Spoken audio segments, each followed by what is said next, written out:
and that will be on the video. Welcome to Knits and Giggles, episode 11? 12? I don't know. Oh, man. Debbie was always like, I'm so glad I think you're keeping it's track, 11. and now I'm not. 11. Is it? Well, because last time, didn't I go 10? We're double digits? Yeah, you did do double digits. So maybe now we're 11? Episode 11. All right. That's fun. I'm Brady. And I'm Debbie. And we are here to talk to you about knits, and we'll probably giggle a little bit. If you don't like those things, then maybe this isn't the place for you. Or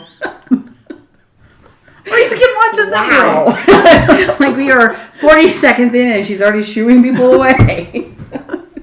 What are you wearing? That's a good question. This is called I made notes because Brandy reminded me to. It's the... No, I already started. This is the Bendy Arrow shawl by Charlotte Bory. I tied it. I'm choking myself. Okay, let's see. Oh, I thought it was a cowl. It is not. I recognize those colors. Oh yeah, that's lovely. Oh, it's big. It's quite long. It is quite long. I don't remember what yarn this is.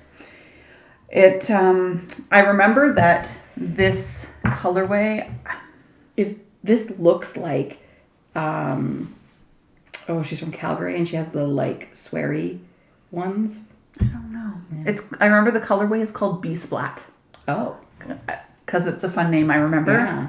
But I don't know exactly where the yarn was from. I knit this a long time ago. Like, back Common Ground. Yeah. Okay, so this color, do you have something else knit in this color? In this specific yarn? Do you have a hat or something? No, but this is a color that I gravitate towards. Yeah. But this basically used almost all of the it. whole. It's beautiful. It's fingering weight. I love it. It's fingering weight. Debbie doesn't knit with fingering weight very Not often. anymore. So this is like one of the first shawls I ever knit. Yeah. And didn't know any better. I didn't know she didn't like it. But it was really quite easy. And I learned a lot of different techniques when I knit this because it's like there's lots of increasing, decreasing for shaping. It has an I-cord edge. Oh, nice.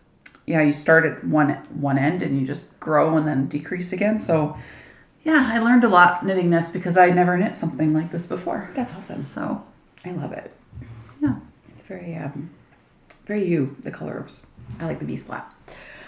I am wearing the night and day cowl that Debbie made me for Christmas again by Andrea Mowry. And then I'm also knitting. I'm not knitting it. I'm wearing it. I am also wearing my holiday sweater, but I made it short sleeved. Do you remember this? No. Okay, well, this is technically my first knit. Yeah, this is the first knit garment that I ever made. Why do I not remember this? I don't know, but it looks the same color as other things you've made. So yes, it does. And this yarn is the linen blend. I want to say linen alpaca, but I could be wrong. That doesn't sound right. By Crux Fibers, Brittany. Yes, it is. Yes. Is it linen alpaca? Yeah. I think so. Linen alpaca. And that's the same yarn that you used in your other sweater. In my hipster. You had lots left. It's in my hipster. Okay. Yeah. It's not in the... You're thinking my Cozy Classic Raglan? Yes. That's a different... It is from her too, but it's a different yarn. Okay. That's the Canadian singles in a different color. Very similar to this color, but not quite the same. Anyways, it is very, very light. Like if you... Actually, I think I put it in my notes. When you look at the pattern on Ravelry, it looks like looks see-through. It's a very light sweater. Yeah, that's one. And I made it short-sleeved, which I'm glad I did because I think I wear it more with short sleeves. But I did a couple of mods. I put, in that picture, you can kind of see that it has just like a rolled edge. Mm-hmm. I did just 2 or 3 rows of ribbing just to, because I didn't like the rolled edge. Mm-hmm. So I did that everywhere. Sleeves, waist. The only thing I don't like about this is that it does bang out a little bit at the bottom, but I think it was my very first, so I didn't really know how to bind off. I think if I had done a different bind off, it would be better. Mm-hmm. You can kind of see how it like ripples. Yeah. I actually threw it in the dryer. Oh. I washed it, threw it into an underwear bag, and threw it in the dryer for like 5 minutes, and then started freaking out. and pulled it out. And it's a good thing I started freaking out because you guys, even on low heat, it had started to, you can see in the underarms and on the ribbing where it started to felt a little bit. But I'd hoped that it would tighten it up, and it didn't really. It's fine. I'm being too much of a perfectionist about it. I've realized recently that I'm like a lot more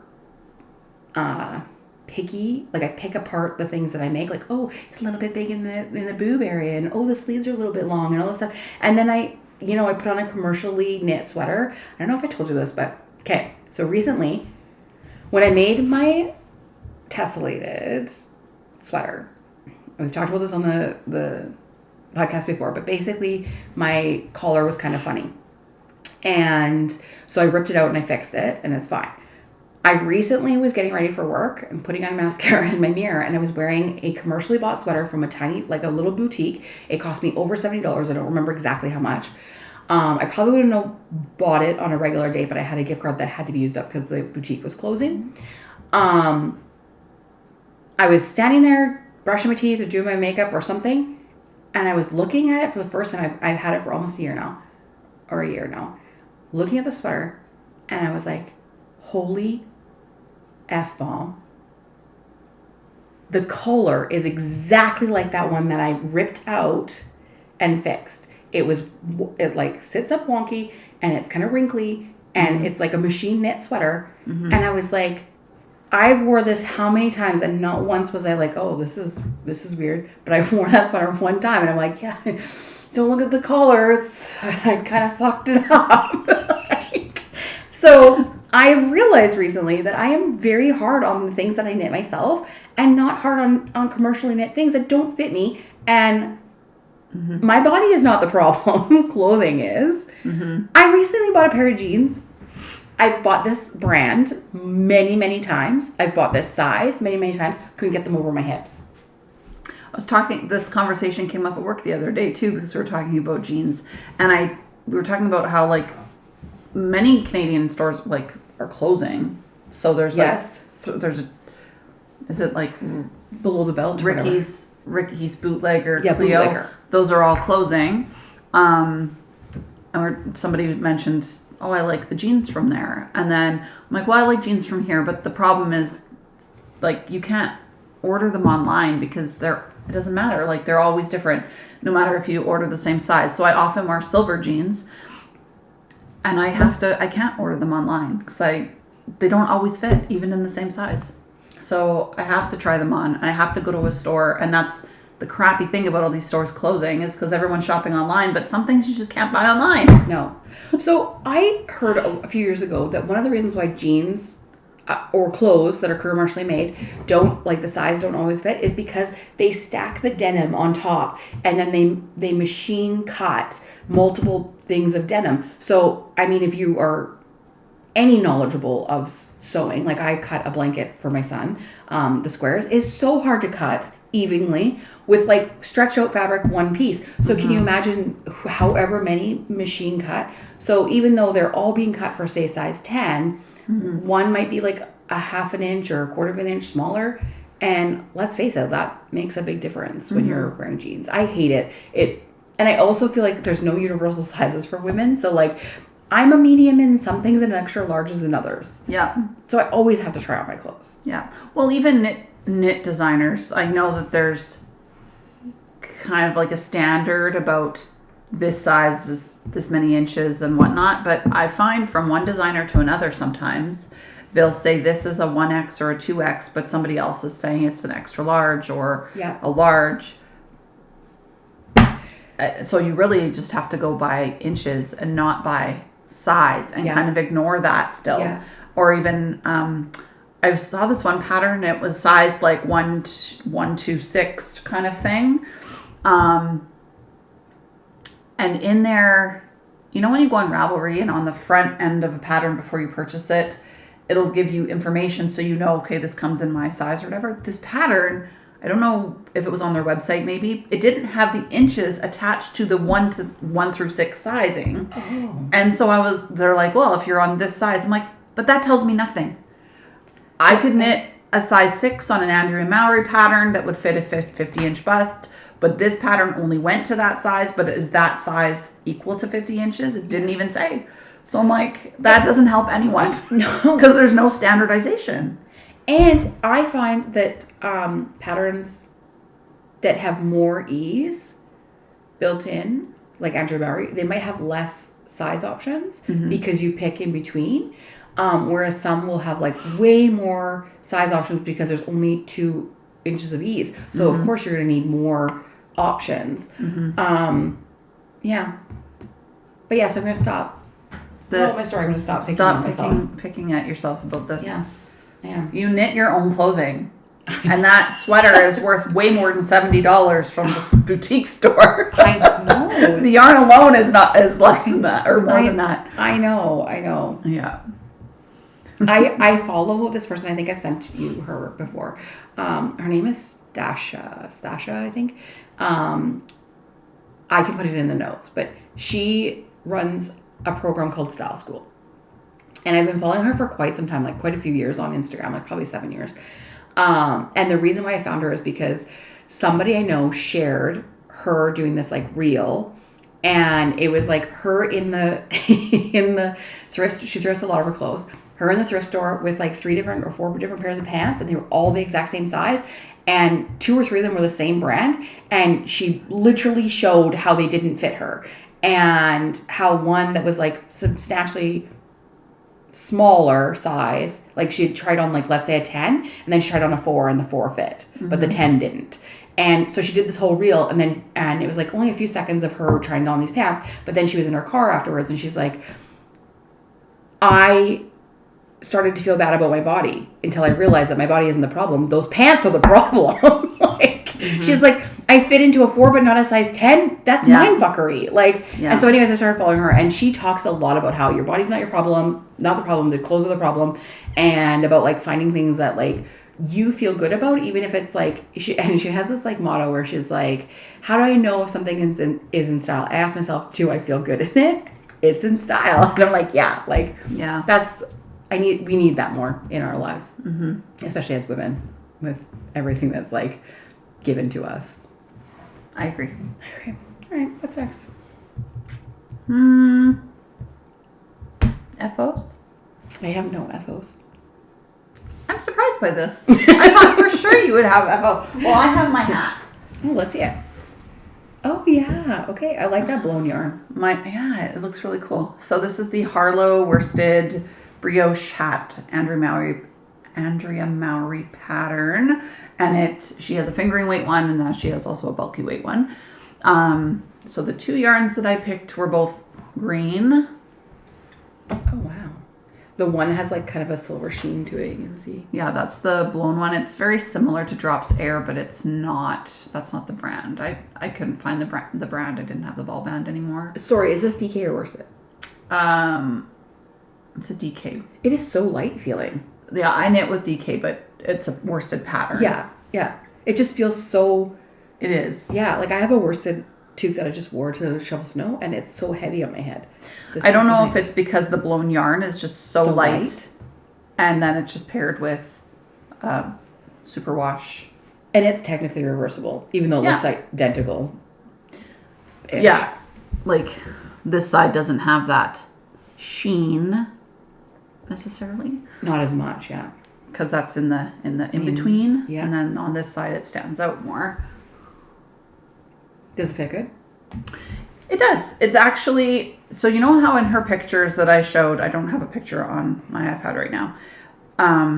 It looked like it had little points, kind of. Yeah. And I felt like maybe in her picture she was wearing it really high on her head to make that stand out. But I don't find this fits me that way. It's very fitted. It's very fitted. It looks short, to be honest with you. I wonder if that's because you used DK. Maybe. Like maybe it didn't quite grow as much.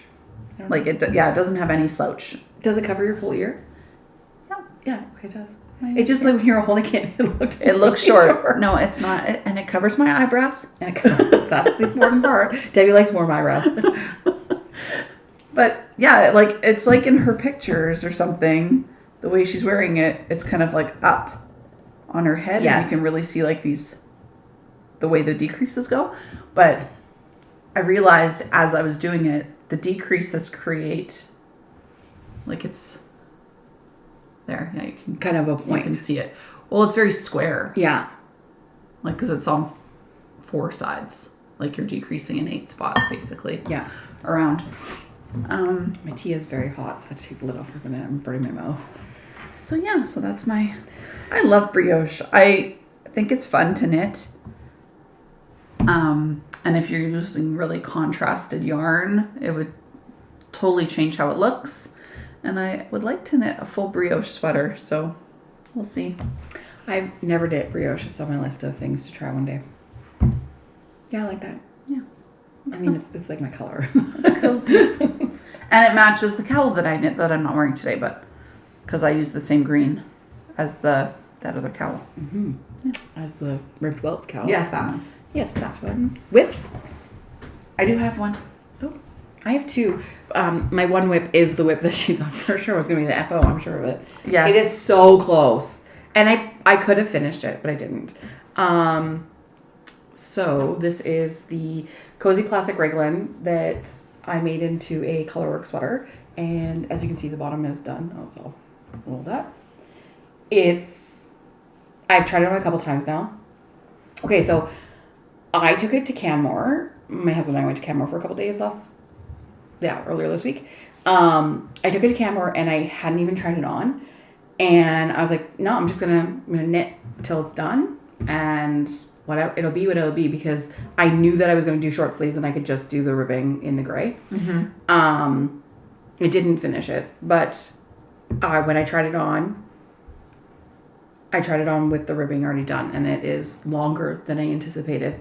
So, moral of my story is I was a little bit worried that it was going to be a croppy top with only 2 skeins of the DK. Mm-hmm. But it wasn't. It was perfect. And it's superwash, right? So when you block it, it'll grow a little bit. Yeah, and I don't really want it to grow. Oh. Not lengthwise anyway. Maybe I'd like it to grow a little bit widthwise. So you could just steam block it. I might steam block it. I've only done steam blocking one time and I didn't have good luck with it. But I think it was a garment that should have been wet blocked. I did end up wet blocking it, but I tried steam blocking it and it didn't work enough. But it was that Cozy Classic Raglan, the other one, that is with Canadian singles. It's all wool, and then the not llama. What is that? The colorway is Rusty Bucket, and it's not Suri. It's not llama. I don't remember. Maybe alpaca. Remember. It's like Suri though. Anyways, and it was that. So then I ended up wet blocking it, and that helped. But it was very stiff. It still is quite a stiff sweater. But yeah, so it's gonna block amazing. But look at that rainbow. Mm-hmm. That looks great. When I was getting to a couple of the orangey parts, I was like, I don't know. That's actually the back. I was like, I don't know.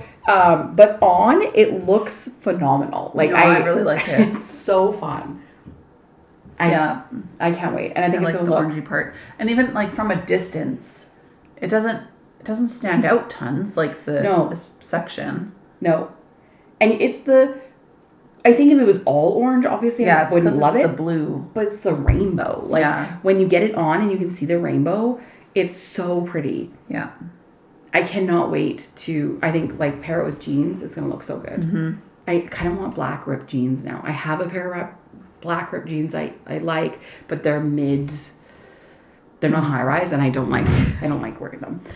I need to donate them because they're taking up space.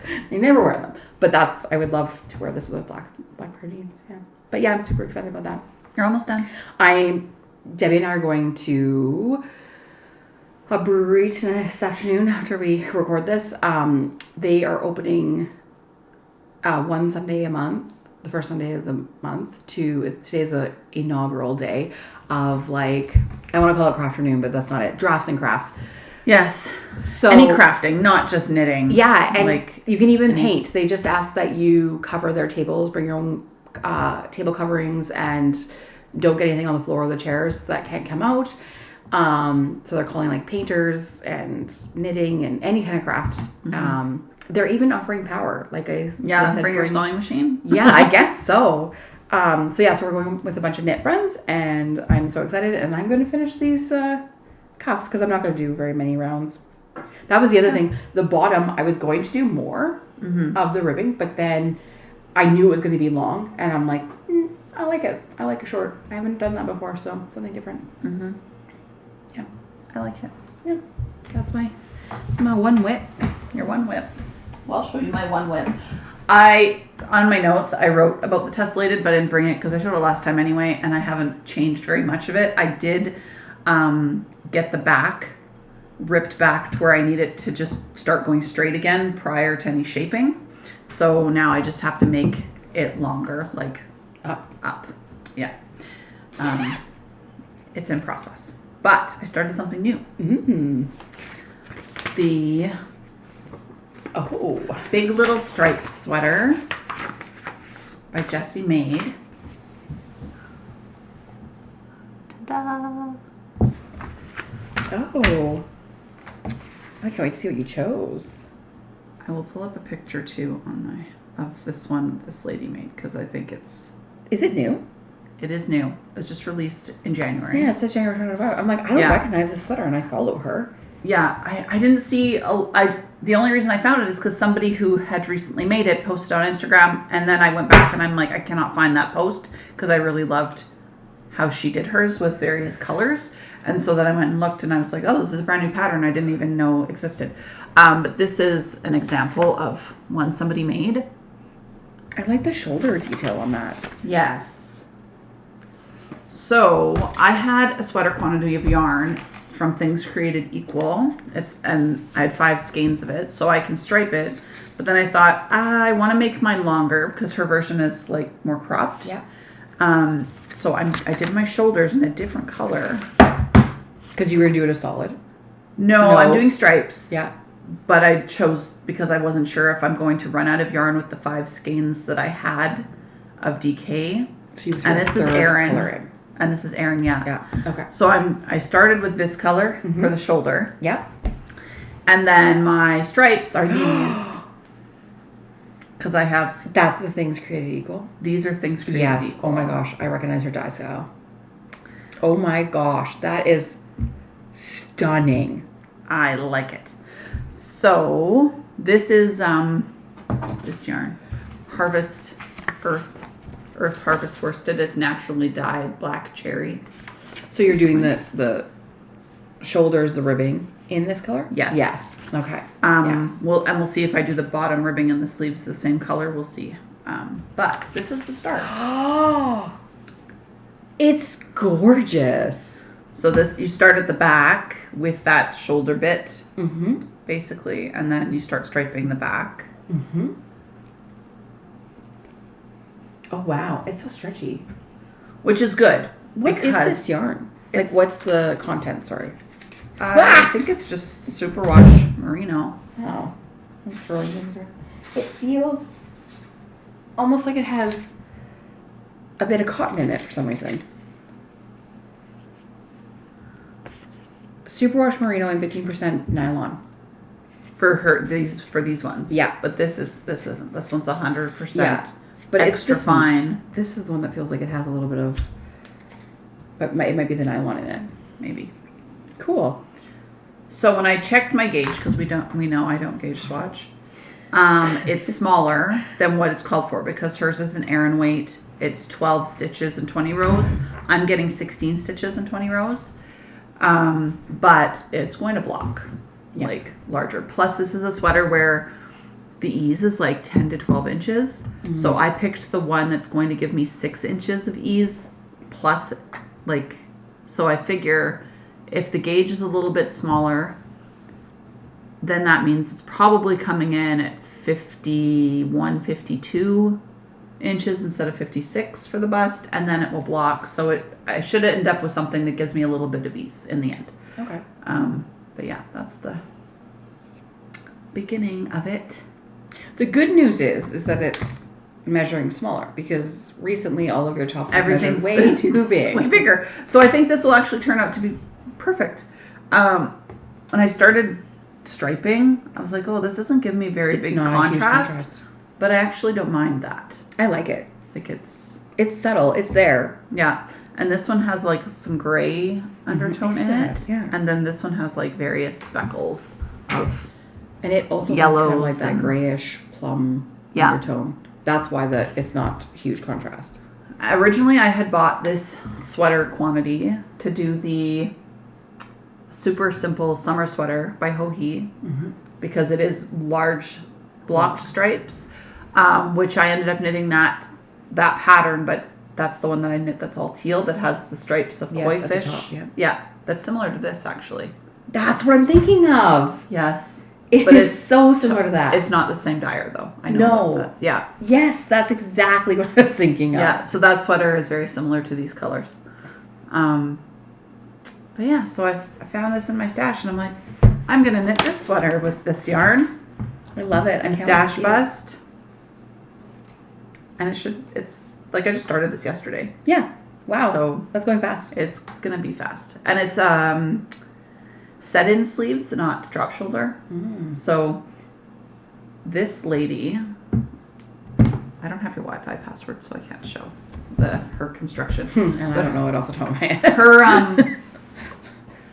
if you go to the projects on Ravelry for the big little stripes, this person's did her test knit, and she took pictures, like progress photos from the laying flat. A flat lay. Sure. And you can really see how the construction is with the set-in sleeve because the way this knits, I'm going to now start increasing. So pretend this is my back. It's going to start increasing going out. So then the sleeve is in instead of like most things that I knit are drop shoulders. So it's down here and you add the sleeves flat. This is like up here and then you're increasing to the bust. Yeah. Yeah. So I love it. Different construction for me too, which is fun. It is fun. Oh, so technically I have 3 whips. Ooh, okay. Yeah, I forgot that I have started. I'm going to show it because I haven't showed it in a long time. I am working on the Framed by Andrea Mowry, and I've been working on this for quite some time, like since October. It's a knit that I can't really knit when I'm talking or in public, which is why it's taking me so long. But I started the sleeve, so that's I did one whole round of the chart, and then it looks like I've done a few more, and so it calls for 2.5 rounds of the sleeve. I was kind of hoping that I'd get away with less, but I don't think I will. I tried it on, and it looks kind of miniature next to the sweater, but I blocked the sweater. Okay. Remember? Yes. Yeah, so I've never done that before. I've never blocked mid knit, but I blocked it to see, to see how it fit. I forget why I blocked it. There was a reason. But yeah, so then when I started making the sleeve, I was like, this looks weird. Like it looks very tight looking. Very tight looking. And then I'm like, oh, but I've already blocked. So these stitches are already nice and relaxed, and you can feel it even when you're touching it and knitting it. But anyways, I think the sleeve is quite tight, but I think it'll block out fine. But I am gonna have to do probably the 2.5 rounds of the chart because it's not as like this is supposed to be a drop shoulder, but it's not as drop shouldery on me as some of her other patterns, like the tessellated. Yeah. So I don't know. Whatever. Can't wait to be finished, but it's But this is 100% like non. It is. Superwash. It is. And your tessellated isn't it? Well, isn't it superwash? No, I don't think so. It's what yarn company is that? It's Pearl Soho yarn. I don't think so. I don't think so.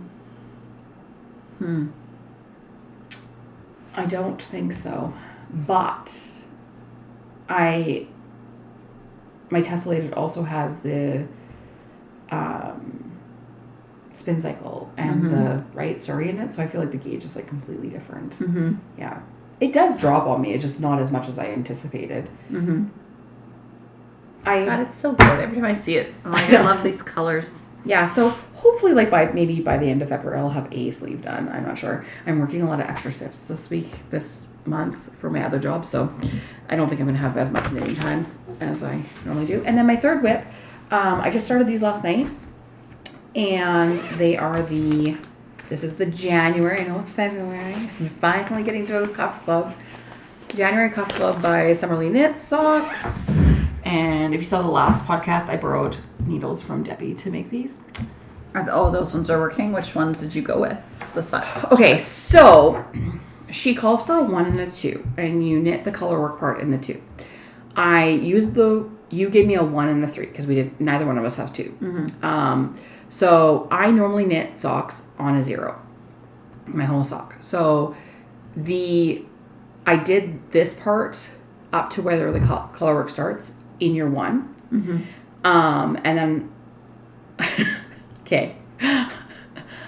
I was holding, because I needed to knit off to the color work onto the next thing. Yeah. So I dug into my bag, I grabbed the needles, I held them in my mouth like this, like, I don't know, like an idiot. I'll sanitize them afterwards. And for 3 whole fucking rounds of the color work, I held that needle, waiting. And then I'm like, this is so tight. Why is it so tight? I'm like, oh my God, I didn't knit off the needle. And I had to like catch, because there's such a, when you're doing color work, you have to catch. Yeah. So I had caught, and it was like a whole thing. So I ripped back 1 round, and then I was like, I'm not ripping back anymore. So I didn't rip the first round back, and it is a little tight, but I think it's going to be okay. I did the rest in the 3. I was so mad. Like, mad. This is going to work. I'm just going to hold it in my mouth, and it'll make it bigger. In my defense, I was really tired, and I probably shouldn't have been knitting, but I was like, it's podcast day. I need to have something new. And also, we're going to this crafts and drafts, and those sleeves are going to take me no time at all. So I wanted something else I could knit on, because literally what you see here is what I'm knitting on, and I cannot knit on that, framed in public. It will be a disaster. So yeah, so that's the moral of the story. So I got it switched over to the 3, and I did this just now before you got here. And I think it's going to be okay. And then I switched it back down to my 0, because I think it's going to be too big if I don't. It's the exact number of stitches that I normally knit for my own socks. I was going to go up a size and just use the 1, because for this color work chart, she says that she just did the 1 and not the 2, size 2, because it's so little, and it fit and it pulled up. She did both versions, like tried both, and she said it did work. But because the last time I tried to do color chart, it did not work, I was like, I'm not chancing it. So I didn't do it. So you're done color work now? Yeah, because it's so simple. Do you do any more in the whole sock? Nope. Oh. No. And I chose this one on purpose. I was going to do a different one. I chose this one on purpose because I want to see if I can do it and get it over my feet, over my heel. This is, hold on. To preserve ink, I don't always print the first, yeah. So that's what they look like. Kind of shows you. Oh, okay. So it's very simple. So now the rest of the sock is this gray. color. Yeah. Cute. Which I'm also kind of glad I'm doing this one too, because my frustration levels were getting a little frustrating with the color work, holding the 3 strands and doing it on such a small circumference and stuff. I was getting a little frustrated. And I'm the type of person that needs to be successful at something or I will quit. That's actually not true. I can't. I'm like, actually, I'm kind of determined to do things. But sometimes I'll be like, like I did that tree one quite a while ago because we were knitting at the break room. Right. So it was years ago, and I haven't tried it again since. So I needed to win. I like the yellow. I do too. Do you have a lot of this, or is this just a little? So it was mini? It was a mini skein from. I don't know if it came as a set or if I got it like I wanted or something, but yeah, it's super bright. So fun. Yeah, the pop. So she made like a whole bunch of different colors, and because that's all that is, I might try doing another pair with this as the cuff, because there should be enough for 2 cuffs. Yes, absolutely. I could do this as a cuff and then something else. Like I might make this pattern a lot. Yeah, we'll see. And the new color work cuff is out. She actually released it to subscribers a day early. I don't know if I didn't know I'll see if she posted them. It's so cute. It is, of course, hearts because it's Valentine's Eve. Somebody who just is starting at Jolene Knits a Lot, who we're actually going to see today. She also has a podcast, Jolene Knits a Lot. She's knitting the February one. Oh, she doesn't have it on her Instagram. You'll have to go check it out. But yeah. Yeah, it's cute. And there's 2 charts for that one as well. So yeah, those are my whips. Ooh, Debbie, I have something to tell you. Okay, so the last couple podcasts, Debbie has come in hot with some cool new trendy words. I don't have any today. Last week she was like, hey, bro. Vro, V-R-O. Vro. Yeah, so Debbie has, how old is Noelle? 15? She's 14. 14. So you have a 14-year-old, I have a 12-year-old and a 16-year-old. So I sat my 16-year-old down yesterday after I texted you and said I was waiting with bated breath for what her new words would be. And I said, hey, so Chloe, I said, Debbie keeps coming in hot with these like slang words for our podcast. So I was wondering if you could help me out and give me a slang word so I can also be cool. And he was like, I think we're not cool. I literally was like, okay, Mom, like I'm going to need some context here. Like, what word? And I was like, well, Debbie said baddie.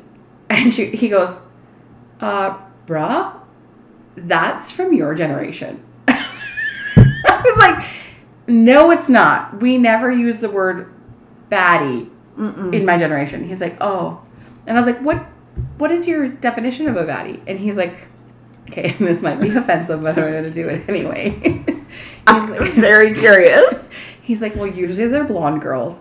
And they wear Lululemons, and they're like, excuse me, I need my coffee, my Starbucks, because I'm a baddie and I'm wearing Lululemons. That's basically, well, like my niece said, they wear Lululemon and big hoop earrings. And then my daughter said they're the pick-me girls. Yeah. This is all blending together. Well, Chloe said, like, what did Debbie say it was? I was like, well, it was like, I said, well, her daughter said it was like a pick-me girl. Like, pick me. He's like, oh, yeah. Pick me, give me my Starbucks. I was like, okay, so we're on track. So I said, can you give me a word? And he's like, well, I got one for you, Mom. He's like, tomorrow you can be like, hey, Debbie, your knitting is totally Sigma. And I'm like, okay. I've heard this word, but I don't understand the context. It means top tier. Okay. Yeah, so like, it's great.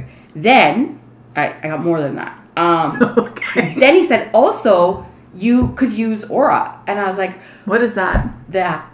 To which he responded with, Mom, like, I don't know how to define these things, but like, I know how to use them properly.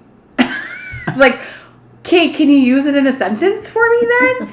And he's like, yeah, okay, so like, Debbie gets 10 aura points for her knitting. I was like, okay, so like points, aura points? He's like, yeah, like 10 aura points for her knitting if it's good knitting, but if it's like bad knitting, you'd be like minus 10 aura points. I was like, so like cool points? He's like, yeah, kind of, but aura. It's like, oh, okay. It's like a video game. It is like this whole new thing. So yeah, so basically it's like cool points. So I can award you points or take away points. What does it mean? Really nothing. Mm-hmm. I wonder what the goal is to reach. I don't think I'd like really 100. So then I said, oh, and also Debbie used this other word, but I can't remember. It was like skibbity. He's like, oh yeah, skibbity. He's like, I totally use skibbity, Mom. And I was like, okay, so what does skibbity mean? He's like, what does Debbie say it means? I was like, I don't remember. I don't even think she had a definition for it. Mm-mm. And he goes, oh, okay, well, like, you could be like, he's like, oh, just the other day at work, I was like, oh, James, this day is like skibbity toilet. And I'm like, okay, what? And that means crappy. So, like, okay. Skibbity is kind of like, skibbity means crappy. That's what he said. So. Really? I guess so. I don't really know. I'm confused. When paired with toilet, does that mean crappy? But no, it's not. I don't think you have to put the toilet in. He just did. Yeah, it's skibbity. Yeah. Okay. Mm-hmm. Good to know. Yeah. I've got skibbity aura points. Because I'm not Sigma.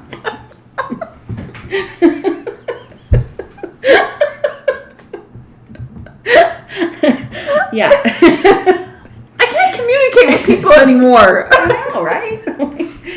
That is our generation. And I know, like, I'm sorry, but I grew up in a rural farm community. We didn't have Starbucks. No. We didn't even have Tim Hortons. We had the Lariat. Somebody asked me the other day, everyone I work with is older than I am. And they're like, what generation are you? And I'm like, I'm a Zennial. And they're like, what is a Zennial? I'm like, between Gen X and Millennial, but it's a smaller gap. So I'm a Zennial. Yeah. Because I grew up with no technology, basically, and then got phones by the time we were, like, graduating, like 18. Yeah. People started getting cell phones, so then we have both think things. My year is technically a millennial, but I relate to Zennials better. More so. Well, yeah. Because you're 84. Yeah. I think that's right at the end of it. Yeah. Because I think it goes to 84, maybe. Yeah. All right. Yeah. Yeah, so that's your lingo today, Sigma. Top tier. Aren't you glad you're here?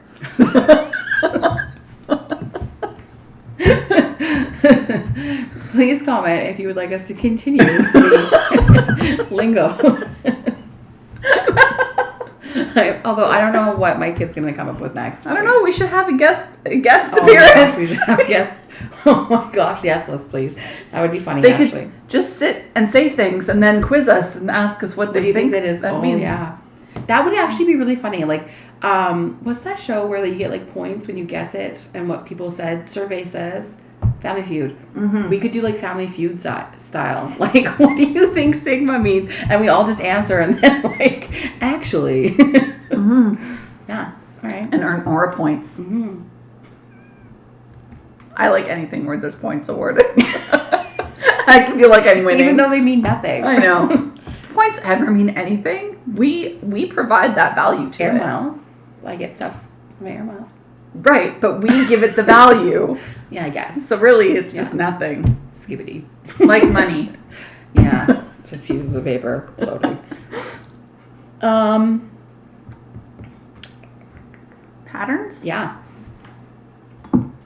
So the patterns I went with today are free.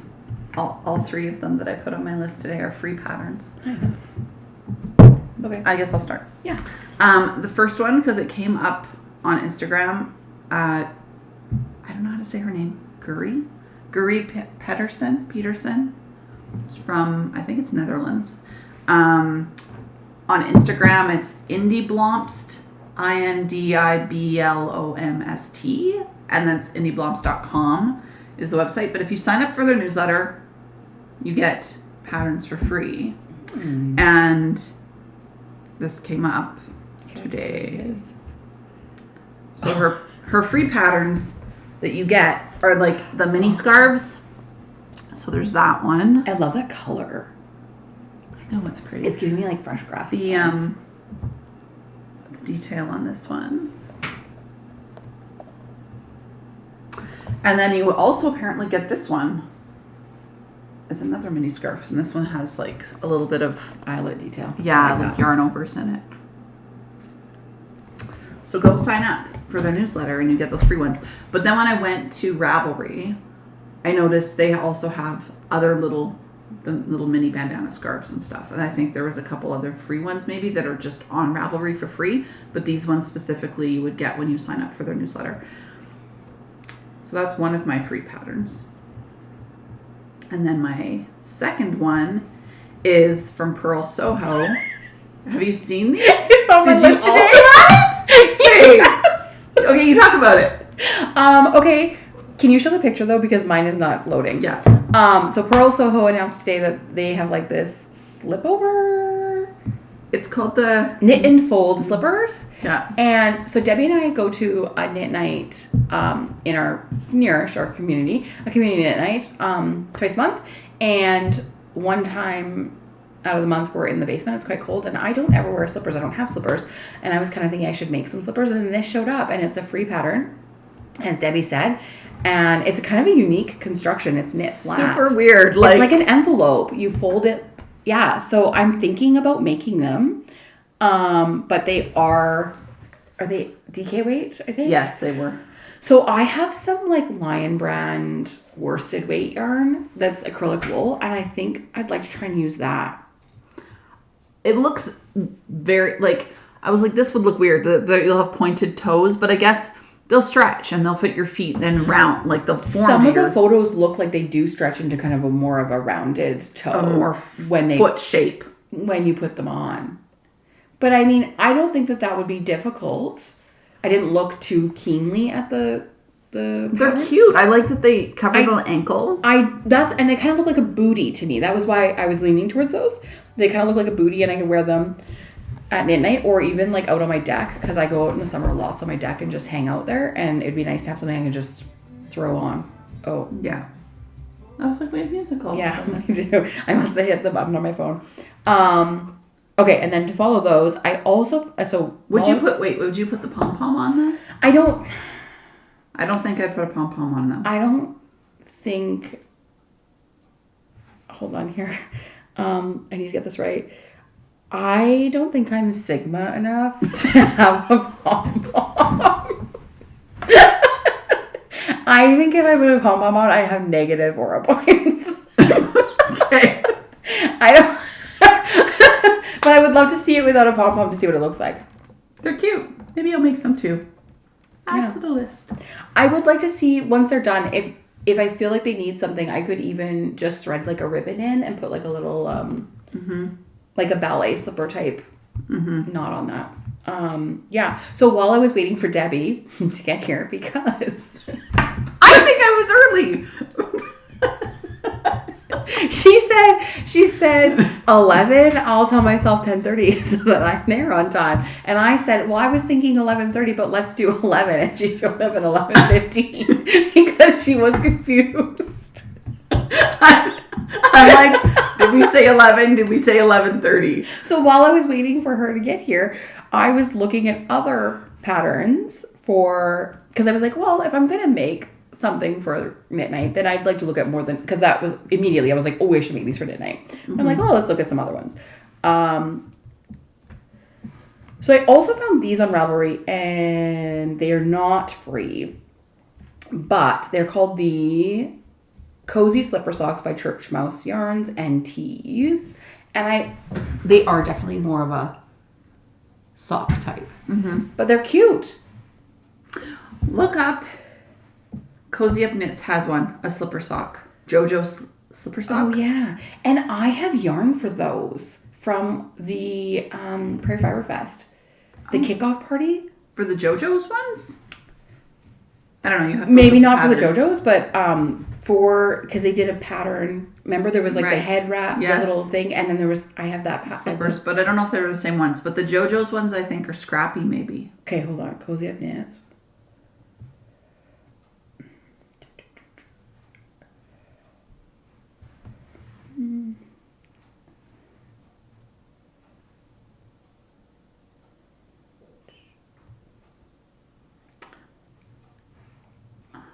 Well, I will talk about my third free pattern. So the third free one that I found is not slipper. It's called the Comfort Zone, and it's free from Spincycle.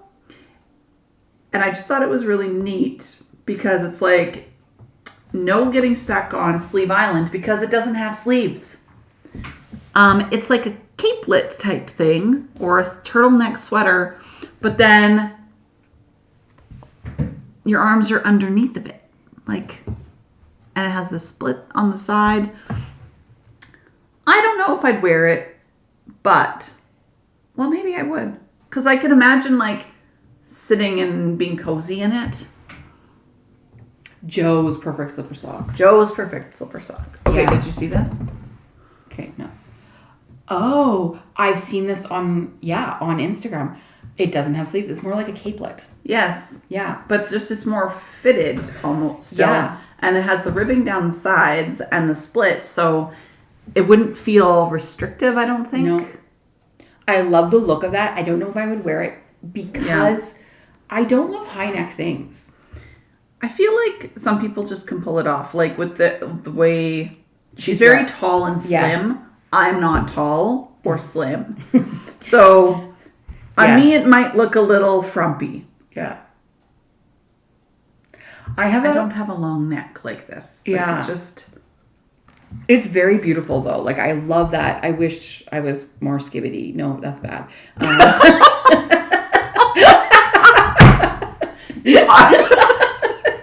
I wish I was cool enough to wear it. Okay. Wrong word. But skibbity does not sound like a bad word. It sounds like a fun word. Fun. I want to use skibbity all the time. Okay, Joe's slipper socks. Those are not showing up really great, but I don't like these. No, not the same.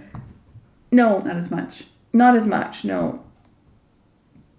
They look more sock-like to me. Mm-hmm. But, okay, so when I put in... Oh, they are... It is that pattern, then. No, I think it's not. this... Okay, so I put in... This is the okay, pattern, yes. so I'm going to show these. The Comfort and Joy, which comes with a headband and socks. So, was it last year or the year before? I think it was the year before. It was yes, the year it was before. 2 years ago at the Prairie Fiber Fest in Lacombe. There was a kickoff party, but unfortunately at the last minute I was not able to go and spend the night because I had to care for those things called children that I have. I shouldn't call them things. I don't like that. Care for the children that I have. And so I was not able to go and go to the kickoff, but I still, because I had registered, I believe you did too. I did too. Yeah, we got the cup. We got the cup and the yarn. The yarn, yeah. Yeah, so I have the yarn. I just haven't made it. But this was one of the patterns that Cozy Up Girls did for the matching yarn. But the yarn was from Ginger Snap. It was from Ginger Snap, yeah. And so then I think these are the colors that I have. And so there was 2 patterns that you could make. And yeah, I like these too. But they're more sock-like. I like the Pearl Soho for the kind of more of a slipper-like. Slipper booty. Mm-hmm. Yeah. I've only ever made one pair of slippers. I've crocheted some for other people, but I've never made any for myself. I did make them for myself. I made some for Chris's stepmom at the time. She's since passed, but they also got divorced before she passed, so she was the ex-stepmom at one point.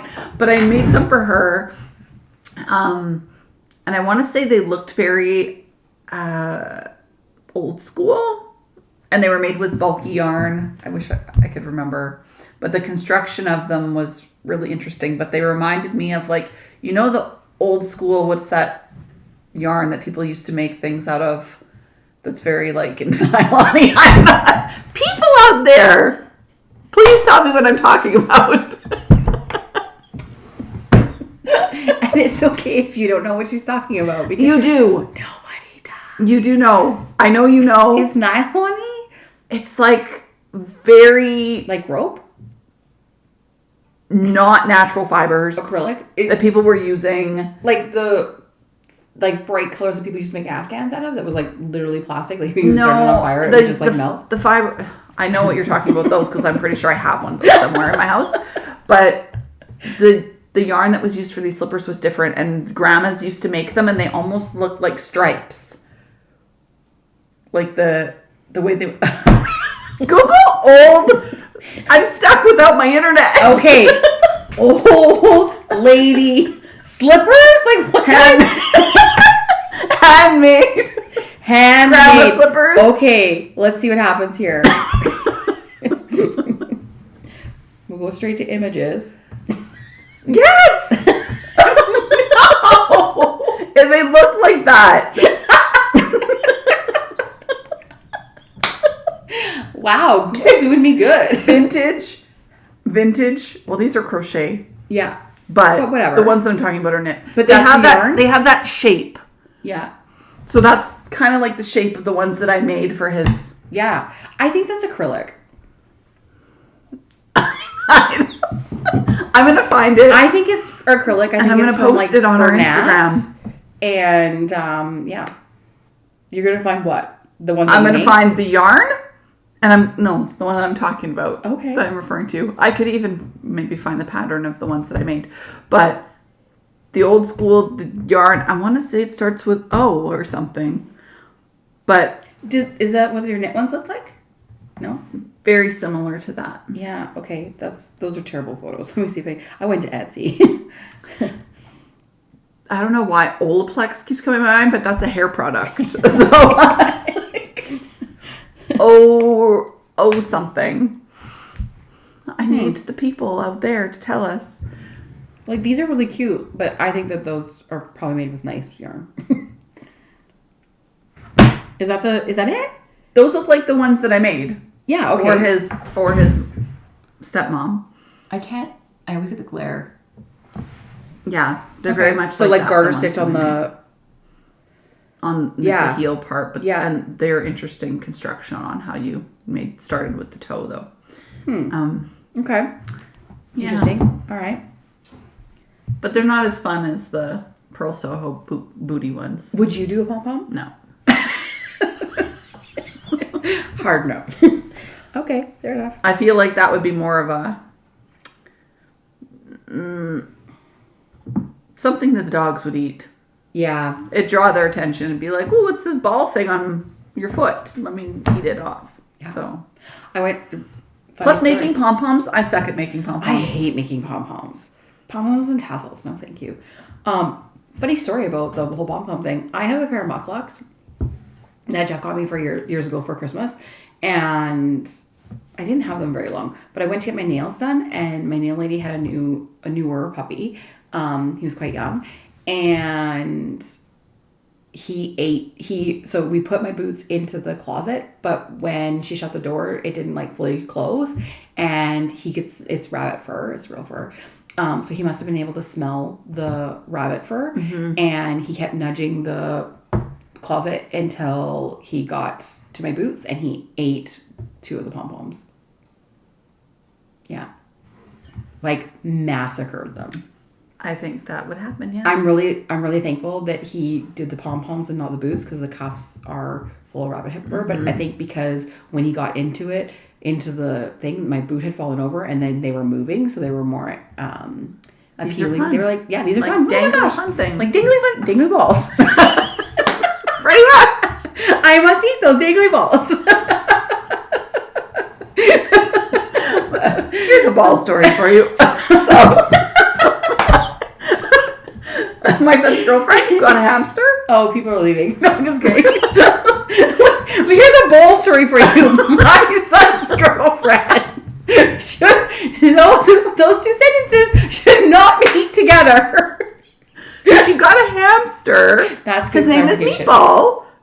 It's cute. It is cute. And she was on FaceTime. I'm like, I want to see the new hamster. And so she's showing me the hamster, and he has a 65. She bought like a 65-gallon tank for her hamster so that he can have like a huge mound of shavings to burrow into, because that's good quality of life for a hamster. Yeah. And it has like a mesh top so he doesn't get stinky or whatever. But he's sitting in there, and she's showing me a video, and it's like he's sitting in there and he's cleaning himself, and he's so cute. And then she goes, "You know what's funny? He was sitting on his balls." And I'm like, why? Why did you pick the one with the big balls? I don't know. What, you mean like actual like I think testes? yes. I thought you meant like his like play balls. No, I'm pretty sure his testicles. And then she named him Meatball, which is even funnier. But hey, if the name fits. Oh, that's so cute. Sorry. I think. All right. I wonder what episode's gonna happen when I like spit my coffee out at you. I'm surprised it hasn't happened yet. Me too. I really don't have much else except books. Okay, well, I wanted to talk about... Oh, wait, I do have something else. Okay, you can go, though. I want to talk about Craft Afternoon at the Metro Theatre in Edmonton. If you're local. I kind of wavered on whether or not to talk about this, but you know what? There's enough locals that watch us, whatever. If you're not local, I'm sorry that your community might not be as cool as ours. But there are a few crafters that have got together with the Fiber Nook and Naked and Frayed, and I forget the other one's name. Little Blue Fiber Studio. Yeah, Little Blue Fiber Studio. Yeah. And then there's somebody else who will also have like a little... Nest Embroidery. Thank you. Yeah, so they set up at this little local theater in Edmonton in the lobby, and they sell their goods. Sorry, my stereo was talking. But they play a movie with the lights half, and we went in August, and it was so much fun. And they are playing Bridget Jones' Diary on February 17th at 3:30, I think, and you still get tickets if you go to Metro Theater. Tickets are like $15 or something. Yeah, $14, they're $15. Yeah, I don't know. Super cheap. I did bring it up on Instagram, but like it's literally the picture of Bridget Jones' diary. And yeah, so you can bring whatever craft you want that you can use. No sewing machines. Quiet crafting. And we watch the movie and knit. Eat popcorn. And the theater is really cool because it's like old. It's an old theater where there's like this upstairs balcony level. And then at the front, there's a stage. Yeah. Because it's just an old theater. I think they actually do like live theater there too. That'd be possibly. Cool. I'm not sure. Don't quote me on that. But they have very indie movies at this theater. It's like stuff that would go to a film festival or something that you wouldn't really normally see. So, and then they occasionally show things like Bridget Jones and have like a theme day. Yeah, I'm so excited. I really enjoyed the last one. The last one, the movie, it wasn't really about the movie, but the movie was Josie and the Pussycats. And I hadn't seen it in so long. But one of my favorite parts about that day was actually watching, there was two people sat a couple rows in front of us, and they were dancing and singing for the whole movie. And it was so, like, their joy was contagious. They were very joyous. And just all the crafters in the same space. Yeah. And yeah, it was fun. It was so fun. I can't wait. Debbie sent it to me that there was another one, and I it's like, that's Family Day, because we have a Family Day holiday in Canada. Is it all across Canada? I'm not really sure. I think some provinces it's different, maybe. Yeah. But so yeah, ours is February 17th, and I was like, oh, it's Family Day. Should I really ditch my family?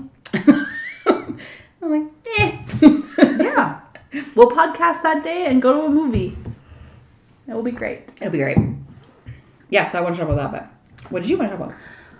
I saw this picture on Facebook. So I'm in this group. I don't know how I got here. All good stories for Debbie start with. I'm in this Facebook group that I don't really know how I got into. But it's called Knitting is My Yoga, this group. Okay. Somebody must have invited me to it. Didn't you talk about a book? Or was that something else? Maybe not. From where? No. A book called Knitting is My Yoga. Oh, that's Meditations. Meditations, okay. That book. But yes. Knitting is My Yoga is this group on Facebook. And this lady posted these pictures yesterday. She knit her wedding dress. Oh, wow. So there's her and her incredible husband.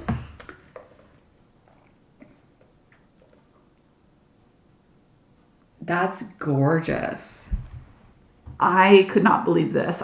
She didn't say what fiber she used or if she used a pattern or if she did it herself.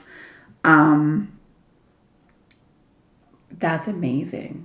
It is amazing, and it looks like there's little sequins or beads in it. Yeah. I actually followed someone a few years ago who made their wedding dress as well. But just it's incredible. Like the train on it. Yeah. The shape, it's beautiful. God, that must have taken so long. What wedding date would you like to set? Far enough away that I can knit my own wedding dress. 5 years from now, please. Yeah.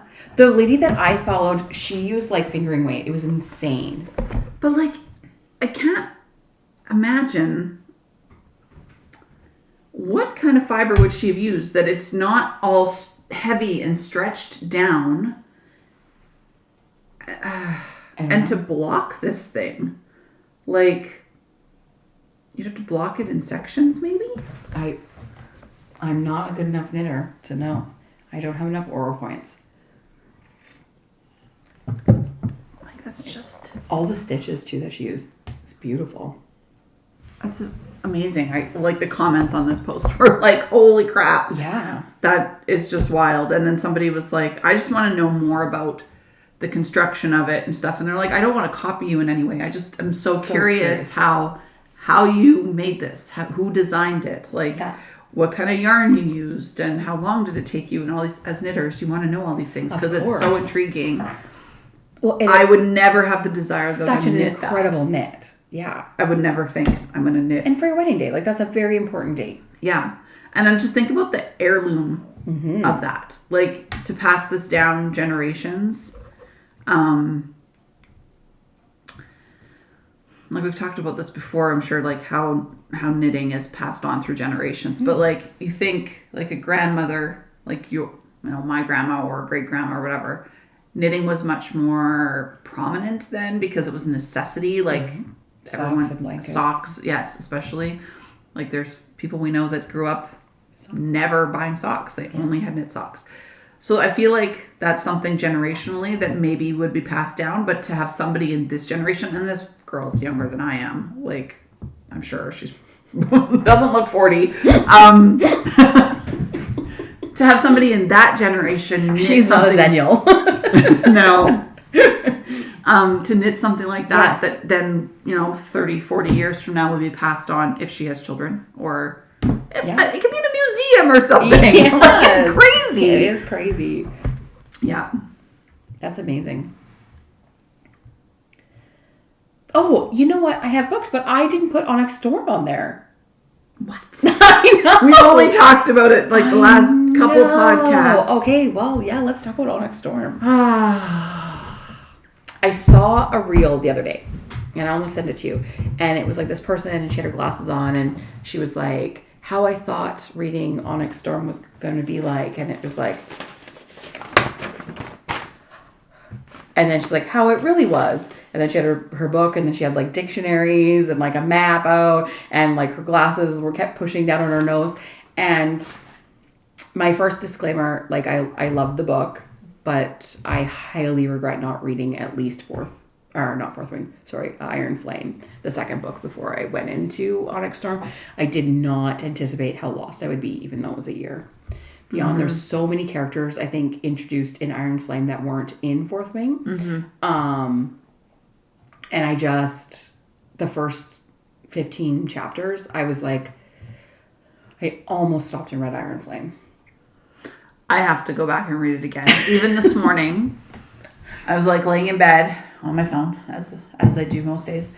And there was, in one of those Facebook book groups, people were talking about it, and they have this thing like, spoilers, don't read this because I want to discuss this. And this woman posted, and she was like, I haven't even finished the book yet, but I'm just like, I have so many questions already, and how people predict these things are going to work out, and they're talking about Iron Flame, and they're talking about Fourth Wing and all their theories about everything. And this thread was like hundreds of comments, people talking about their theories. And now I'm like, I don't get that. I need to go back and read it again. I'm like, I don't remember that happening, and making these connections. So I think I was reading it I listened to it to just get through it, because I was like, I need to know how it ends, and if it's going to be a huge cliffhanger like the last ones. And it was a way bigger cliffhanger, I feel. I don't know. I feel like the Iron Flame cliffhanger stabbed me.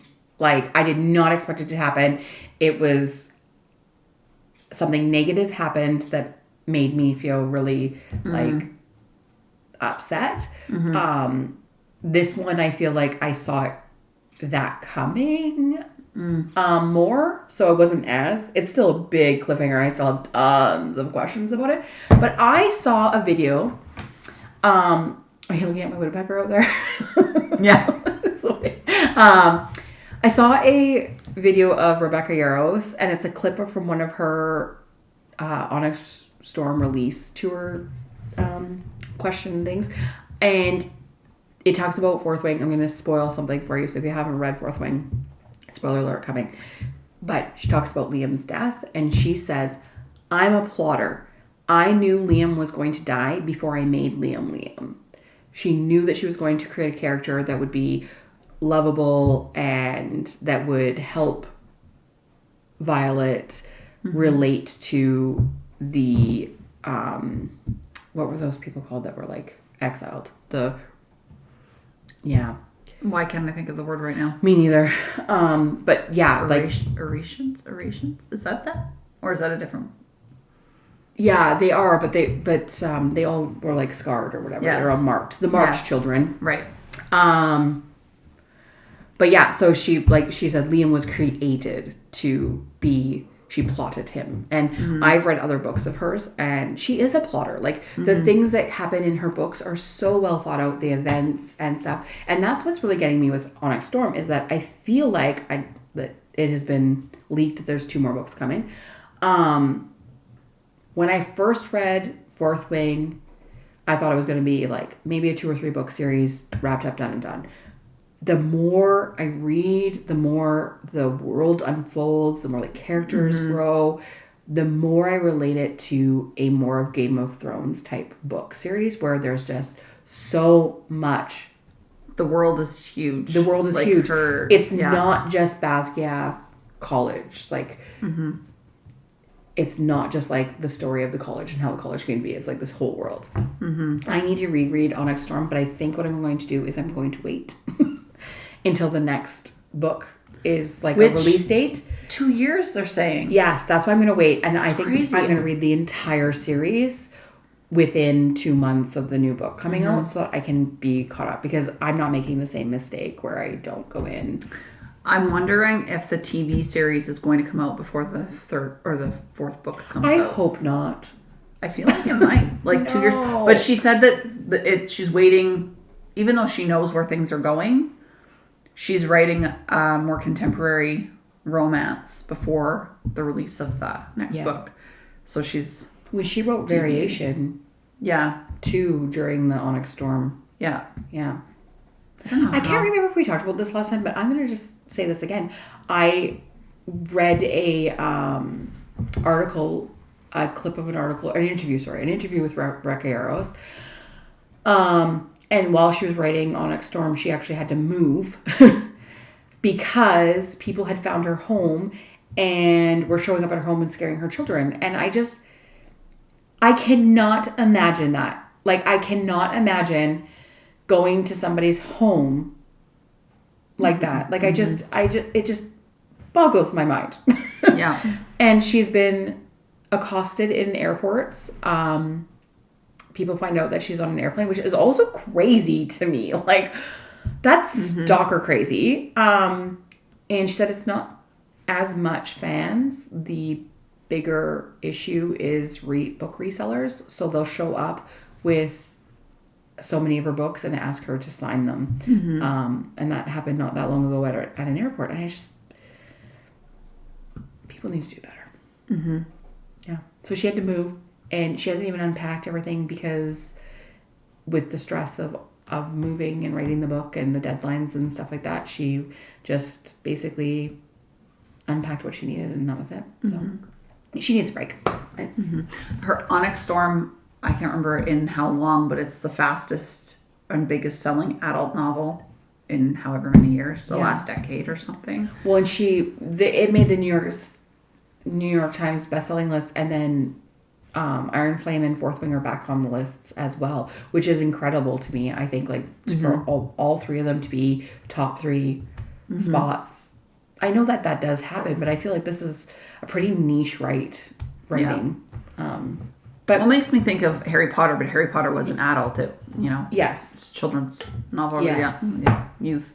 And I'm sure that a similar thing would have happened probably with J.K. Rowling, and when the Harry Potters would come out, I'm sure the other ones also went back on the list. But as an adult novel, it's interesting. So Onyx Storm was the top of my reading list, but then I've listened to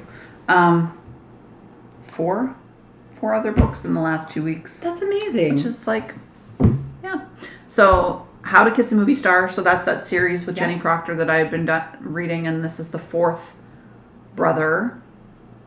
Not the youngest brother. She doesn't write them like in age sequence, because in the novels there's 4 brothers and 1 sister, and the sister is the youngest one. So this is like one of the brothers, and he is the movie star. He's an actor, and I think I liked this one the best out of all of them, and it's all closed door, nothing smutty at all.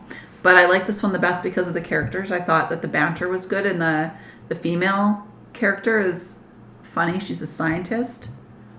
like a PhD in biology or something, and he's a movie star. So just like how they're very contrasted in personality and stuff, I thought it was fun. And then I read The One Night, Megan Quinn. I haven't read it yet. Novella, which is typical Megan Quinn, funny, but it was really short because it's sort of a prequel to the it's a prequel to another book. Just kind of snippet of a story.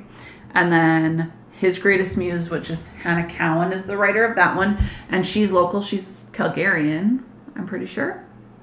And that one's also a series, and it's about one of the siblings, and he's a rock star, so kind of the same as the other one.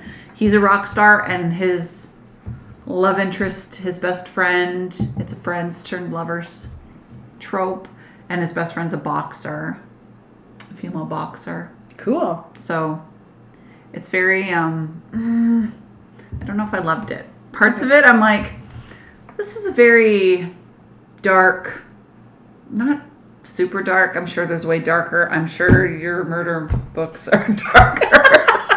The murderer love story. Serial killers. Serial killer. Yeah, serial killer dark love story. Sorry, and this is His Greatest Muse is dark? His Greatest Muse. There's just their... They would be very S&M bondage couple. Choke me. So spicy. Getting off on, like, he's turned on by... There's a stalker involved in this one that's stalking her because she's this boxer and person ends up stalking her. And then the stalker ends up hurting him, like, in an alleyway. And then they decide to seek revenge. And he finds it very hot that she beats the shit out of the stalker, basically. And then it's covered in blood, and then they get it on the hood of a car. And I'm like, I don't know if I like this. It makes me feel icky. Well, then, spoiler alert, I don't think you're going to like the serial killer ones. And I'm just like, I find them funny. I'm like, her hands and his hands are dirty. They're covered in the other guy's blood. And like, don't touch each other with the dirty hands. Yeah, I would say don't read the Brine Weaver movie books. Like, she's gonna get an infection. She's gonna get an infection. Okay. Yeah. So then I read The Paradise Problem. Christina Loren. Have you read that one? I'm not sure. I started listening to it and I was like... Can you give me like a synopsis? I was like, have I listened to this one before? But I hadn't. So... I feel like I've read it. They are roommates in college, and it starts where they're like, he's moving out because they're getting divorced. Mm-hmm. But they were only married because they were trying to get a house in this like building to save on rent, but they weren't actually married together.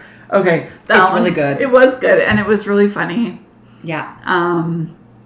They're the character banter again because they're so different. Like, he's a college professor and she's an artist, and she's just funny. Like, yeah. And they lived together, but they didn't really interact. Like, they were married to get this family housing, but they didn't interact at all, so they don't even really know each other. Yeah. Yeah. That was a good one. I really like that one, actually. Yeah. That was... I listened to that one in like a day because I just listened all day while I was doing other things. And then the last one on my list is The Dutch House.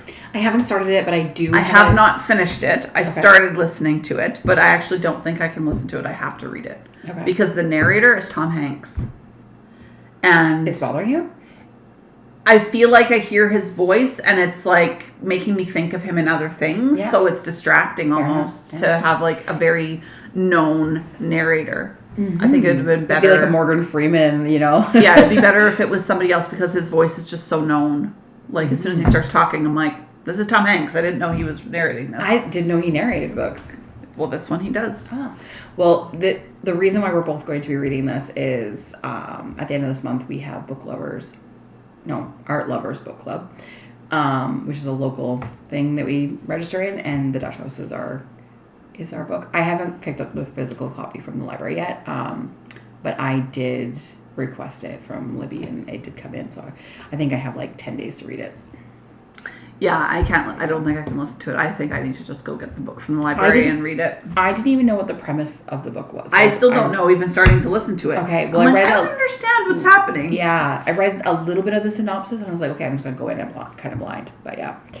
Okay, are you done? That's all my books, okay. Yeah. Well, I've read quite a few, but, so last year around my birthday, I had ordered books with your connection, and I got a Sloan St. James book, which is the Lakes Hockey series, and it's very well recommended often on the book groups that we're in, and I got the first book because I couldn't get them anywhere else. I had to buy it, and I have a hard time buying a physical copy of a book when I don't know the author, because they're often between $25 to $35, and that's a lot. I'd rather buy a digital copy if I have to, because then it's significantly cheaper usually. Anyways, long story short, I read the first book and I didn't like the first book. I would give it like 2.5 stars. But then when I got my Kindle for Christmas, the rest of her series are on Kindle Unlimited, and I decided to try it out.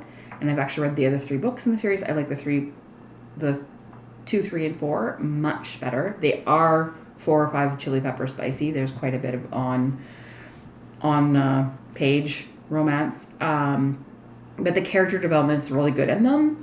I think that the first book, the main female character discovers that she was kidnapped as a young child, and she reunites with her biological family. And the male love interest is her brother's best friend, and they were best friends, and they, like, when they were little before she was kidnapped, like they enacted out their wedding and stuff. And so, but I think that the author failed to make the story believable once they reunite. It just sort of, there's a certain parts of it that were just in my brain. I'm like, that would never happen. That does not make sense. So I feel like there'd be elements of trauma. So do you think that was addressed, or is that missing? It's sort of missing. Like, it's like, oh yeah, this is so hard for you, and we know this is going to be difficult for you, but there wasn't like a lot of like exploration of that. Like, she just like, and the main male character does something to me that's like, he manipulates the situation so that she ends up living with him. And I feel like if you have been kidnapped and you just find out as an adult that you were kidnapped, not only that you were kidnapped, but she's also the wrong age, because her kidnapped mom changed her age because she actually had a daughter who she murdered. And then she needs to replace that daughter for a family function.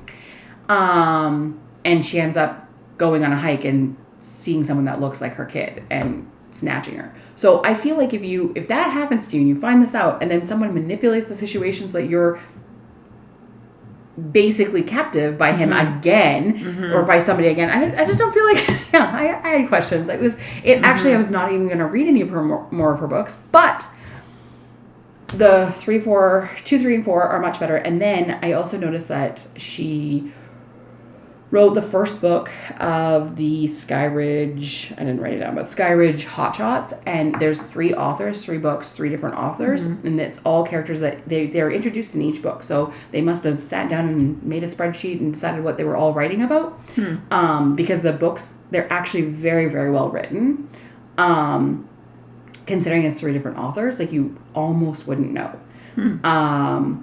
I don't know if I would have known if I wouldn't have seen it.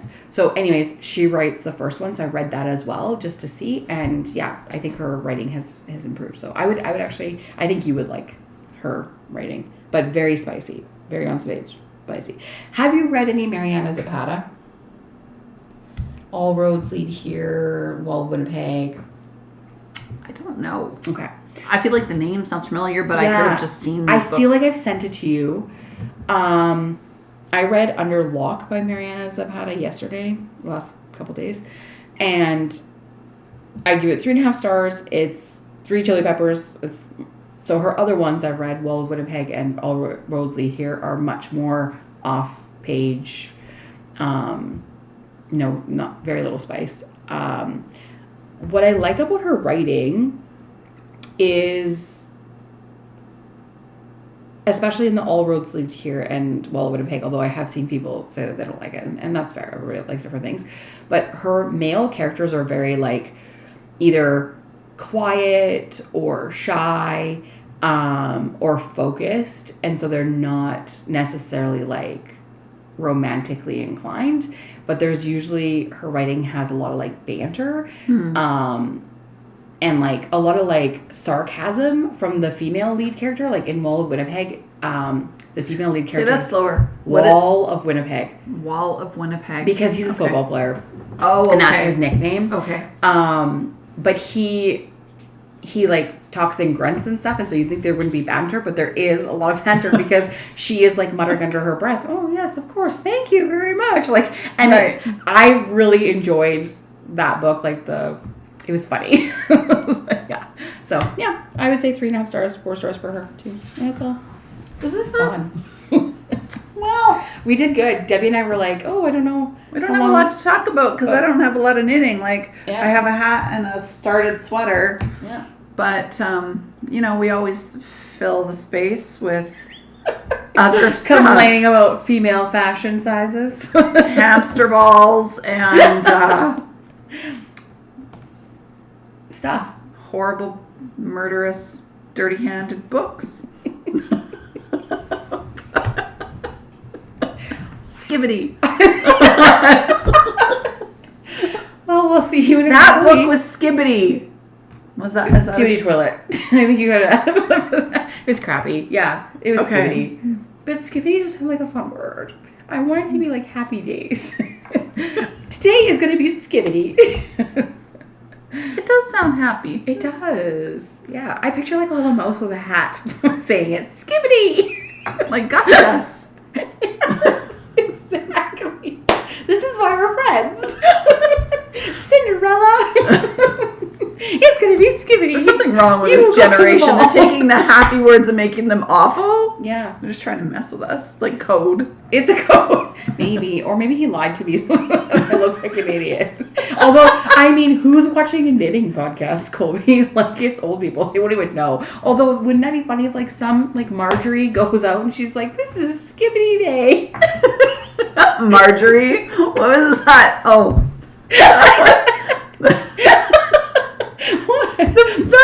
Margine. Oh, yeah. That was funny. That was funny. I think you should explain that. Okay, I should.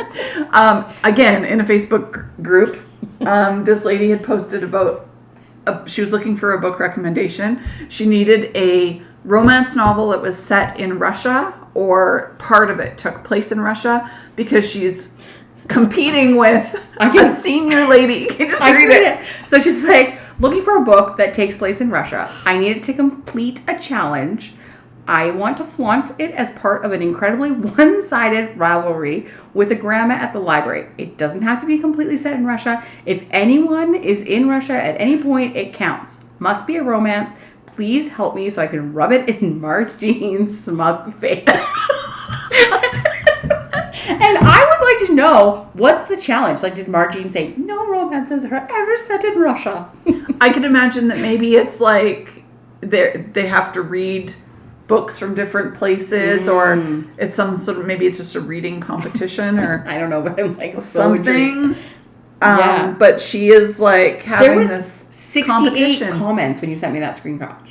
So I don't know if that's comments of people being like, whoa, Margine. They were recommending a lot of books that were set in Russia, and there's a lot of them. I'm sure mafia romance would be in Russia. Oh, I'm sure. There was even a Kristen Hanna book. Oh. That was... Take that, has Margine. some romance and whatever. I know, Margine. Jeez, I think you could just Google this too, like Russian romances. But I thought it was funny that she like goes to this group and asks for recommendation, and the first comment on that is really funny. Like, I wish I had that. Yeah, I aspire to be this level of passive aggressive. And like, I kind of am that level of passive aggressive. I would absolutely do that. Yeah. Mm-hmm. It was funny. But Margine, Brandy's phone didn't like that I name. kept changing it to Marianne. Marianne. Oh, similar. Don't you hate that though when you like type something all the time and then it changes the name to something else? I'm like, no, I don't know a Kevin. I'm not typing Kevin. I'm typing Jeff. Oh my God. It's true. Yeah. All right. This was so fun. See you in a couple weeks. Thanks for watching. Bye. We should pose so that we get good photos of you and not horrible ones. I think you look through for terrible photos of me. You're just like, I don't.